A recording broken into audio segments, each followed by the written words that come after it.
যিখিনি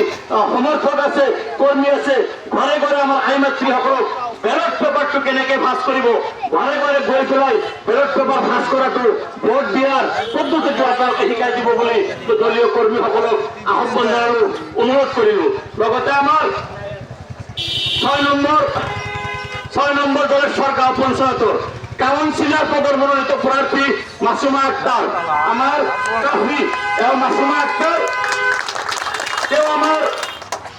কাফি আনোয়ার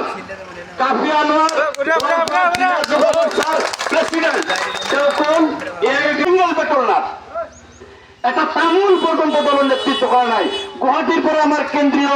সভানেত্রী আহিছে মহিলা মোর্চার নিজের পকেটর ধনের গাড়িত তেল ভরাই নিজের গাড়ি লৈ আহিছে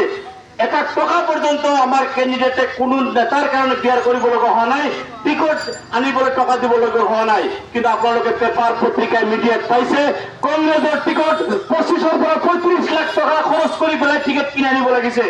যিগৰাকী প্ৰাৰ্থীয়ে 25 পৰা 35 লাখ টকা খৰচ কৰি জিলা পৰিষদৰ টিকট কিনিছে ইলেকশনত আকৌ সি গাড়ী উৰাই ধূলি উৰাই পতাকা উৰাই 25 লাখ 50 লাখ টকা খৰচা কৰিছে সেইজন মানুহ নির্বাচিত হওয়ার পিছত আগত তার পকেটের টাকা খিনি উঠাবার কারণে চেষ্টা করব নাই 3 লাখ টাকার স্কিমত 50,000 টাকা কাম করে 2.5 লাখ টাকা যদি পকেটস্থ নকরে 5 বছরত 50-60 লাখ টাকা উঠা সম্ভব নহয় আমার দলের ক্যান্ডিডেটর 1 টাকা খরচ হওয়া নাই মাত্র 5,000 পোস্টার প্রিন্ট করা হয়েছে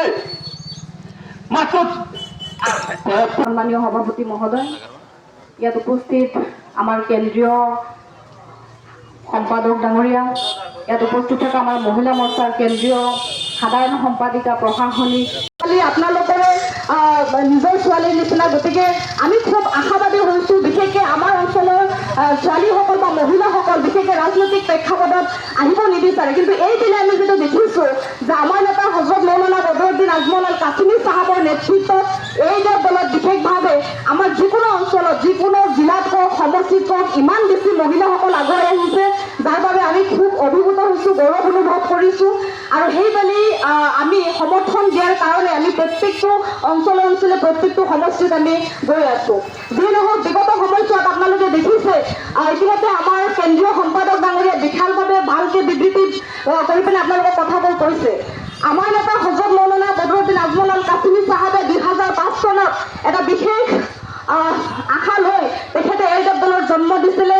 আৰু সেই এইজাত দলৰ জন্মৰ পিছৰ পৰা আপোনালোকে দেখিছে এই লাঞ্ছিত বঞ্চিত জনসাধাৰণৰ স্বাৰ্থত কিদৰে কাম কৰি গৈ আছোঁ আমি গতিকে অনাগত সময়ছোৱাত যাতে আমি সেই লাঞ্ছিত বঞ্চিত জনসাধাৰণৰ কাৰণে আমি মাত মাতি যাব পাৰোঁ সেই আশা আগত ৰাখিয়ে আজি মহিলাসকলেও আমি আগবাঢ়ি আহিছোঁ ৰাজনৈতিক প্ৰেক্ষাপটলৈ পঞ্চায়ত নিৰ্বাচন আপোনালোকে জানে যে পঞ্চায়ত নিৰ্বাচন মানে নিজৰ গাঁৱৰ উন্নয়ন কৰা নিজৰ অঞ্চলৰ উন্নয়ন কৰা নিজৰ ঠাইৰ উন্নয়ন কৰা হয়তো এটা উদ্দেশ্য থাকে আৰু সেই উদ্দেশ্য আগত ৰাখিয়ে